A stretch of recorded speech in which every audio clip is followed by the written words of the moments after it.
MA. Yusuf Ali ഒരിടത്തും ആമുഖം ആവശ്യമില്ലാത്ത മലയാളി. പ്രധാനമന്ത്രി നരേന്ദ്രമോദി മുതൽ സാധാരണക്കാരന് വരെ ഈ പേര് പരിചിതം. 1955 നവംബർ 15-ന് തൃശൂർ നാട്ടികയിൽ ജനിച്ച യൂസഫ് അലി തന്റെ ജീവിതത്തിന്റെ അരനൂറ്റാണ്ടുകാലം ചെലവിട്ട പ്രവാസ ലോകത്തിനാകട്ടെ അദ്ദേഹത്തിന്റെ ജീവിതം ഒരു പ്രചോദനമാണ്. പുതിയ തലമുറയ്ക്ക് മുന്നിൽ തുറന്നുവച്ച പാഠപുസ്തകവും 41 രാജ്യങ്ങളിൽ നിന്നുള്ള 65,000 പരം പേർക്ക് തൊഴിൽ നൽകുന്ന മനുഷ്യൻ എന്ന നിലയിൽ അത്രയോ അതിലേറെയോ കുടുംബങ്ങളുടെ നാഥൻ കൂടിയായി മാറുന്നു ഈ നാട്ടികക്കാരൻ. അതിനൊപ്പം തന്നെ നിരവധി സാമൂഹിക സാംസ്കാരിക സംഘടനകളുടെ രക്ഷാധികാരി കൂടിയാണ് യൂസഫ് അലി. അതിലാകട്ടെ ജാതിയോ മതമോ രാഷ്ട്രീയമോ വിഷയമാകാറുമില്ല. എല്ലാവർക്കും പൊതു സ്വീകാര്യനാവുന്ന തണൽ മരമാണ് എത്രയോ വർഷമായി യൂസഫ് അലി എന്ന ബിസിനസ് നായകൻ. യു.എ എന്ന രാജ്യം രൂപവൽക്കരിക്കപ്പെട്ടതിന് തൊട്ടു പിന്നാലെ ഒരു പുതുവർഷത്തിലെന്നാണ് തൃശൂർ നാട്ടികയിലെ മുസ്ലിം വീട്ടിൽ അബ്ദുൽ ഖാദർ യൂസഫ് അലി എന്ന 18-കാരൻ ദുബായിലെ രാസിദ് തുറമുഖത്ത് കപ്പലിറങ്ങുന്നത്. കൃത്യമായി പറഞ്ഞാൽ 1973 ഡിസംബർ 31-ന് ഗൾഫിന്റെയോ യു.എയുടെയോ ഇന്നത്തെ പളപളപ്പോ സൗകര്യങ്ങളോ ഇല്ലാതിരുന്ന കാലം. മരുഭൂമിയെ പകുത്തു നിർമ്മിച്ച സാധാരണ റോഡുകളുടെ റോഡുകളും ഇരുനില കെട്ടിടങ്ങളും മാത്രമുള്ള സാധാരണ നാട്. 7 നാട്ടുരാജ്യങ്ങൾ ചേർന്ന് ഐക്യ അറബ് നാട് അഥവാ യു.എ എന്ന രാജ്യത്തിന്റെ ആദ്യ വർഷങ്ങളായിരുന്നു അത്. ചുട്ടുപൊള്ളുന്ന വെയിലിനെയും കടുത്ത ചൂടിനെയും പ്രതിരോധിക്കാനുള്ള എയർ കണ്ടീഷണർ പോലും അപൂർവമായിരുന്ന കാലം. സ- രാജ്യ തലസ്ഥാനമായ അബുദാബിയിൽ ബിസിനസ്സുകാരനായ അമ്മാവൻ എം.കെ. അബ്ദുള്ളയുടെ സഹായിയായിട്ടാണ് ആ 18-കാരൻ ആദ്യമായി പ്രവാസിയായി എത്തുന്നത്. അതൊരു ബിസിനസ് സാമ്രാജ്യം നിർമ്മിക്കാനും പലത് സ്വന്തമാക്കാനുള്ള രാജാവിന്റെ വരവായി ആരും കരുതിയില്ല. അതിവേഗം ബിസിനസിന്റെ ബാലപാഠങ്ങൾ പഠിച്ചെടുത്ത യൂസഫ് അലി വൈകാതെ ബിസിനസ് രംഗത്ത് സ്വന്തമായി ഒരു പാത വെട്ടിത്തുറക്കാൻ ശ്രമം തുടങ്ങി. ആ ശ്രമം ഇന്ന് യൂസഫ് അലിക്ക് നിരവധി സ്ഥാനമാനങ്ങൾ നൽകി കഴിഞ്ഞു. ലോകത്തിലെ ഏറ്റവും സമ്പന്നനായ മലയാളി എന്നത് തന്നെ അതിൽ പ്രധാനം.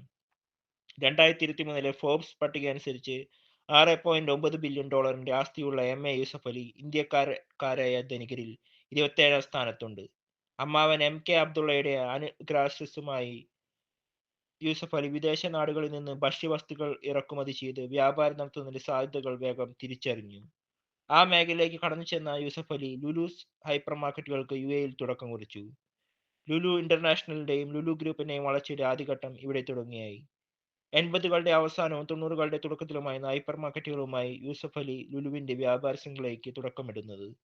ഇതേ കാലത്താണ് ഗൾഫ് നാടുകളിൽ പിടിച്ചുകുലുക്കിയ മറ്റൊരു സംഭവ വികാസം അരങ്ങേറുന്നത്. സദ്ദാം ഹുസൈൻ എന്ന ഇറാഖ് ഭരണാധികാരി കുവൈത്തിനെ കീഴടക്കി ആധിപത്യം സ്ഥാപിക്കുന്ന സമയം. സദ്ദാമിന്റെ കുവൈത്ത് അധിനിവേശം, ഗൾഫ് യുദ്ധം എന്ന പേരിൽ മേഖലയുടെ സമാധാനം തകർത്ത നാളുകൾ. സമ്പന്നമായ കുവൈത്തിനെ ഇറാഖ് സൈന്യം ആക്രമിച്ചപ്പോൾ സദ്ദാമിന്റെ അധിനിവേശത്തെ ചെറുക്കാൻ അമേരിക്കയുടെ നേതൃത്വത്തിൽ രൂപപ്പെട്ട സഖ്യത്തിൽ 42 രാജ്യങ്ങളാണ് അണിചേർന്നത്. ഇതിലേറെയും ഇസ്ലാമിക അറബ് രാജ്യങ്ങളായിരുന്നു. 1990 ഓഗസ്റ്റ് 2 മുതൽ 1991 ഫെബ്രുവരി 28 വരെ നീണ്ട ഗൾഫ് യുദ്ധത്തിന്റെ പ്രത്യാഘാതങ്ങൾ എല്ലാ ഗൾഫ് നാടുകളിലും പ്രതിഫലിച്ചു. വാണിജ്യരംഗം ക്ഷീണിച്ചു. ഗൾഫ് നാടുകൾ തമ്മിലുള്ള വ്യാപാരങ്ങളും തളർന്നു. ഗൾഫ് മേഖല ഇനി സുരക്ഷിതമായിരിക്കില്ല എന്ന് കരുതി നിരവധി സമ്പന്ന ബിസിനസ് ഗ്രൂപ്പുകൾ എല്ലാം അവസാനിപ്പിച്ച് സ്വന്തം നാടുകളിലേക്ക് മടങ്ങി തുടങ്ങുന്ന കാലം കൂടിയായിരുന്നു ഇത്. എന്നാൽ പലരും മടങ്ങി പോകുന്നതിനിടയിലായിരുന്നു യുവാവായ യൂസഫ് അലി ഹൈപ്പർ മാർക്കറ്റുകളുമായി യു.എയിൽ ചലനം സൃഷ്ടിക്കുന്നത്. യു.എ ഭരണാധികാരികൾ ഇത് സസൂക്ഷ്മം വീക്ഷിക്കുകയായിരുന്നു. പലരും അപകടം മണത്ത് സ്ഥലം വിടുമ്പോൾ കൂടുതൽ നിക്ഷേപം നടത്താൻ ഒരുങ്ങിയ യൂസഫ് അലിയുടെ ധൈര്യം യു.എയിലെ രാജകുടുംബങ്ങളെ അത്ഭുതപ്പെടുത്തിയിരുന്നു. പലരും ഇക്കാര്യം യൂസഫ് അലിയോട് തന്നെ ചോദിച്ചു. അതിന് അദ്ദേഹം നൽകിയ മറുപടി യു.എ ഭരണ നേതൃത്വത്തെ ഏറെ സന്തോഷിപ്പിച്ചു. ഏത് പ്രതിസന്ധിയെയും നേരിടാൻ ശേഷിയുള്ള ഭരണ നേതൃത്വമാണ് യു.എ നയിക്കുന്നത്. എനിക്ക് അവരിൽ പൂർണ്ണ വിശ്വാസമുണ്ട്. ഈ പ്രയാസമുള്ള ദിവസങ്ങൾ വിജയകരമായി മറികടക്കാൻ അവരുടെ നേതൃശേഷിക്കും ഇച്ഛാശക്തിക്കും കഴിയും. ഈ ഘട്ടത്തിൽ നമ്മൾ ഈ രാജ്യം വിട്ടുപോയാൽ അത് അവരെ വഞ്ചിക്കുന്നതിന് തുല്യമാകും. എന്ത് സംഭവിച്ചാലും ഞാൻ ഈ രാജ്യത്തിനൊപ്പം ഉണ്ടാകും.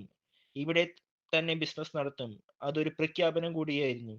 യു.എയിലെ എല്ലാ എമിറേറ്റുകളെയും രാജകുടുംബങ്ങൾക്ക് ഒരു വിദേശിയുടെ ഈ സമീപനം വലിയ ആവേശം നൽകി. യൂസഫ് അലി എന്ന മലയാളിക്ക് വ്യവസായിക്ക് ഇന്ന് ഗൾഫ് നാടുകളിലെ ഭരണാധികാരികൾ നൽകി വരുന്ന സ്നേഹത്തിനും ആദരവിനും അടിസ്ഥാനം പ്രതിസന്ധി ഘട്ടത്തിൽ താൻ കുടിയേറിയ രാജ്യത്തോട് അദ്ദേഹം കാണിച്ച ആ പ്രതിബദ്ധത കൂടി ഒരു വലിയ ഘടകമായിട്ടുണ്ട്. ലുലു ഇന്റർനാഷണൽ എന്ന ബിസിനസ് ഗ്രൂപ്പിന്റെ അധിപൻ മാത്രമല്ല ഇന്ന് യൂസഫ് അലി.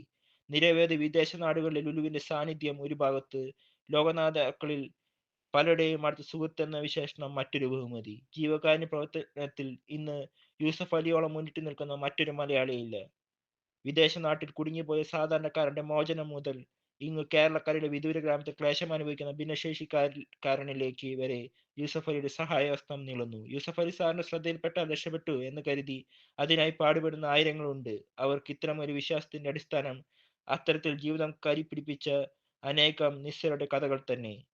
ഗൾഫ് നാടുകളിൽ തുടങ്ങി Malaysia, UK, Egypt, Kenya, Indonesia ഉൾപ്പെടെ 42 രാജ്യങ്ങളിൽ ഇന്ന് ലുലുവിന് സജീവ സാന്നിധ്യമുണ്ട്. 2006 തൃശ്ശൂരിൽ ആദ്യമായി ഒരു കൺവെൻഷൻ സെന്റർ തുടങ്ങിക്കൊണ്ടായിരുന്നു ഇന്ത്യയിലേക്കുള്ള ലുലുവിന്റെ വരവ്. ഇപ്പോൾ നിരവധി നഗരങ്ങളിൽ തലയെടുപ്പോടെ ലുലുവിന്റെ സംരംഭങ്ങളുണ്ട്. അതങ്ങ് ജമ്മു കാശ്മീർ വരെ എത്തി നിൽക്കുന്നു. റീറ്റെയിൽ രംഗത്തെ കുതിപ്പ് തുടരുന്നതിനിടയിൽ തന്നെയാണ് ബാങ്കിംഗ് രംഗത്തെ യൂസഫ് അലിയുടെ നിക്ഷേപവും നടക്കുന്നത്. Catholic Syrian bank, Dhanlaxmi bank, federal bank, south Indian bank എന്നിവയുടെയെല്ലാം വലിയ ഓഹരി ഉടമയാണ് യൂസഫ് അലി. നെടുമ്പാശ്ശേരി വിമാനത്താവളം, കണ്ണൂർ വിമാനത്താവളം എന്നിവയിലും യൂസഫ് അലി ഡയറക്ടറാണ്. വലിയ ഓഹരി പങ്കാളിത്തത്തോടെയാണിത്.